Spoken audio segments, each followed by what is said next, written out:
Okay, dali. Gagaling niya si Butchok, lalaban niya. Dali. Yum yum. Love mo si mama, diba? Lalaban niya si Butchok, diba? Opo. Lalaban niya si Butchok. Halika na anak, dali. Halika na.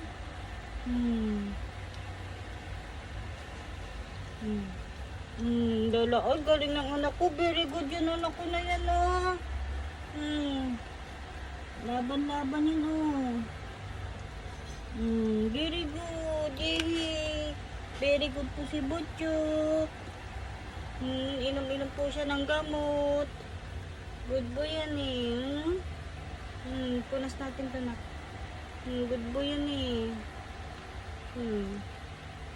Hindi niya pahirapan, eh. 2 araw niya na po hindi pinapahirapan si mama sa pagpapainom ng gamot. Ayan po. Kaso nga lang, 1 buwan po yung gamutan. Okay. Thank you po. Bye-bye. Hello po, ito naman po yung tubig ni Butchok. Kaya lalagyan ko siya ng dextrose powder. Araw-araw po yan, at maya may dextrose powder po yung kanyang tubig para hindi siya ma-dehydrate at hindi rin siya maano sa gamot niya. So ayan po yung lalagyan ko sa kanya. May kita niyo dyan. Nahalo ko lang yan sa pamagitan ng daliri ko para malinis na yung kamay ko. Tapos yan, papainumin ko na sa kanya yan.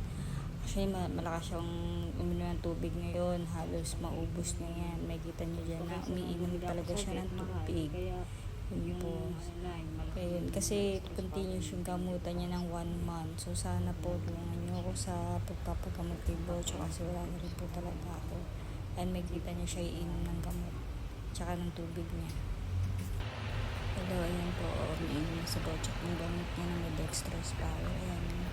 Kahit paano, pagka alam niya may nararamdaman siya, malakas siya uminom ng tubig. May dextrose power. Malakas talaga siya uminom.